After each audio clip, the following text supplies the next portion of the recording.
पितुर्वरेण्यं भर्गो देवस्य धीमहि धियो यो नः प्रचोदयात्। वंशी विभूषितकरान्नवनीरदाभात् पीताम्बरादरुणबिम्बफलाधरोष्ठात् पूर्णेन्दुसुन्दरमुखादरविन्दनेत्रात् कृष्णात् परं किमपि तत्त्वमहं न जाने। श्रीसीतानाथसमारम्भां श्रीरामानन्दार्यमध्यमाम् अस्मदाचार्यपर्यन्तां वन्दे गुरुपरम्परां। वन्दे राधापदाम्भोजं ब्रह्मादिसुरवन्दितं यत्कीर्तिं कीर्तनेनैव पुनाति भुवनत्रयम् पुनाति भुवनत्रयम्। सभी भागवत प्रेमियों को राधे राधे। आइए आज पुनः आम्र पल्लव की छाँव में बैठकर भागवत रस का पान करते हैं। हम लोग भगवान वामन के प्रसंग का श्रवण कर रहे हैं। बड़ा ही रोचक प्रसंग है।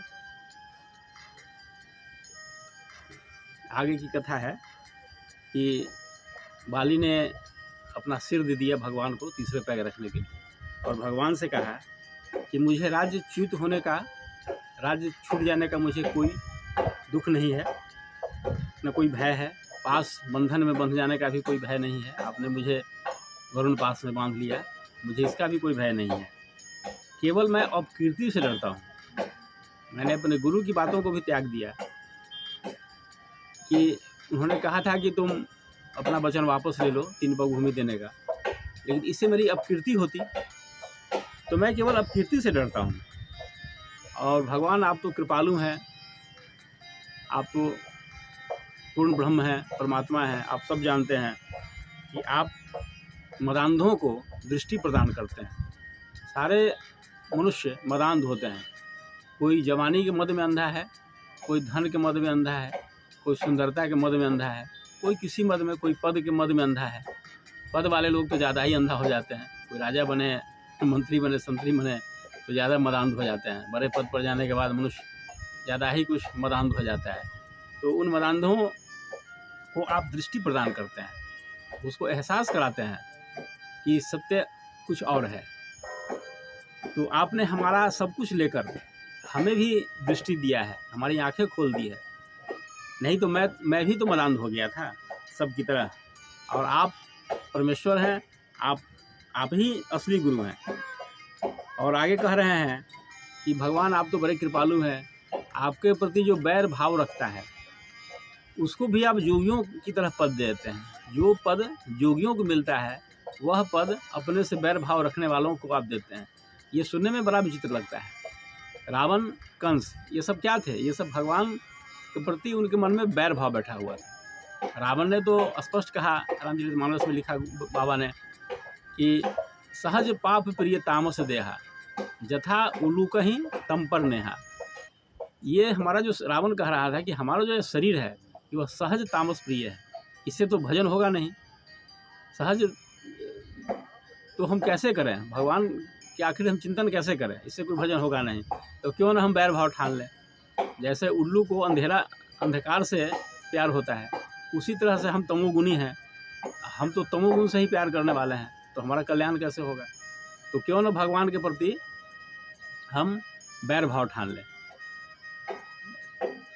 रावण ही सोचा। कंस भी हमेशा भय से, बैर भाव से हमेशा कृष्ण का ही चिंतन करता था। तो उन दोनों को भी वही पद मिला जो बड़े बड़े योगियों को मिलता है। ऐसा नहीं है कि भगवान के प्रति बैर भाव रखने से उसको नरक की प्राप्ति हुई, ऐसा नहीं है। ये सुनने में बड़ा अजीब लगता है भगवान का फॉर्मूला। बस भगवान का यही कि मेरा मन मुझे दे दो, मन में जो कुछ भी है मुझे अर्पित करो। मन मना भव मद भक्तो मद्याजी माम नमस्करो। मुझे मेरा मन दे दो, अपना मन जो है तुम्हारे पास है वही हमको दे दो। तुम्हारे मन में हम बैठे रहें हमेशा। बस यही उनके कहने का मतलब है। जिस भाव से आप चिंतन कीजिए, लेकिन मेरा चिंतन कीजिए।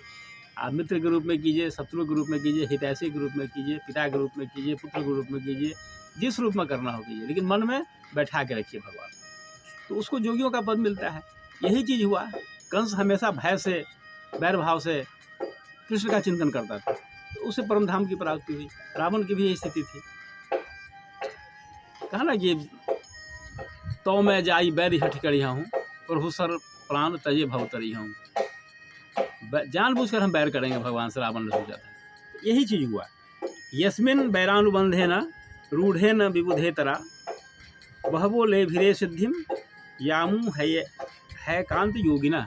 8:22-6 भागवत में लिखा है कि बैर भाव रखने वाले को भी भगवान वही पद देते हैं जो योगियों को देते हैं। ये कितनी बड़ी बात है। तो ये सब उसे कह रहे थे।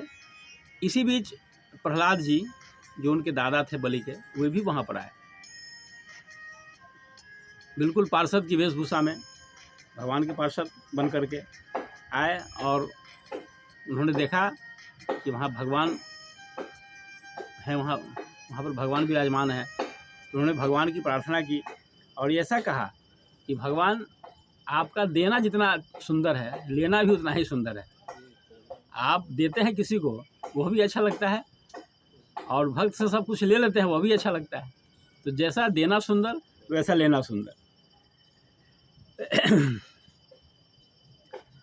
और कहे कि भगवान मुझे दंड दे रहे हैं, इसमें लज्जा की क्या बात है। संपत्ति के लोभी जो स्वजन होते हैं वो डाकुओं की तरह होते हैं। पत्नी संसार चक्र में डालने वाली होती है। पत्नी जो होती है, या जो भी इनको आप स्वजन समझते हैं, वो सब भवसागर में, संसार चक्र में डालने वाली होते हैं। यही सब समझ करके बलि ने कहा कि मेरे पितामह ने आपके चरण शरण ग्रहण किया था और उनका कल्याण हो गया था। तो सब एक दिन न एक दिन ऐसा है कि मनुष्य शरीर से क्या लोभ करना है, शरीर तो एक दिन त्यागना है, और संपत्ति को त्यागिए चाहे नहीं त्यागिए, जानबूझ करके उसको त्याग कर ही जाना पड़ता है। तो फिर बचा क्या? तो वह भगवान जो सब कुछ है, सबके परमपिता हैं, वो अगर मुझे दंड देते हैं तो इसमें लज्जा की कौन सी बात है? इसमें लज्जा की कोई बात ही नहीं है। ये सब प्रसंग चल रहा था। तो बाली की पत्नी विंध्यावली ने भगवान से आग्रह किया कि भगवान अब इसे छोड़ दें, अब इसके पास कुछ बचा नहीं है, इसलिए मेरे पति को आप छोड़ दें, बंधन मुक्त कर दें। ब्रह्मा जी ने भी भगवान से प्रार्थना किया कि भगवान आप बलि को अब छोड़ दें, उसे बंधन से मुक्त कर दें। तो भगवान ने देखा कि बलि इतना सब कुछ होते हुए भी बलि के अंदर समत्व भाव है। समत्वम योग उच्यते, सबसे बड़ा योगी वही है जिसके अंदर समत्व का भाव है। तो सब कुछ छिनने के बाद भी जब बलि के अंदर समत्व भाव देखा तो भगवान इससे बड़े प्रसन्न हुए और उन्हें बंधन मुक्त कर दिया और आशीर्वाद भी दिया कि अगले मनवंतर में तुम इंद्र बनोगे। बलि को कहा कि अगले मनवंतर में तुम इंद्र बनोगे, तब तक सुतल लोक में निवास करो, सुतल लोक में निवास करो, और अगले मनवंतर में तुमको इंद्र बनना है, और मैं सुतल लोक में तुम्हारा द्वारपाल बन के रहूँगा। इससे बड़ी बात क्या हो सकती है? फिर आगे क्या हुआ, इसकी चर्चा हम अगले एपिसोड में करते हैं। और आप सबसे निवेदन करते हैं कि यह अगर अच्छा लगता हो तो आप कमेंट बॉक्स में कुछ लिखिए, हमको पढ़ के खुशी होगी, और दूसरों को भी शेयर कीजिए ताकि ये संवाद घर घर पहुँचे आसानी से, और आपको भी पुण्य मिलेगा। आज इतना ही। ओम शांति शांति शांति, सर्वारिष्ट सुशांतिर्भवतु।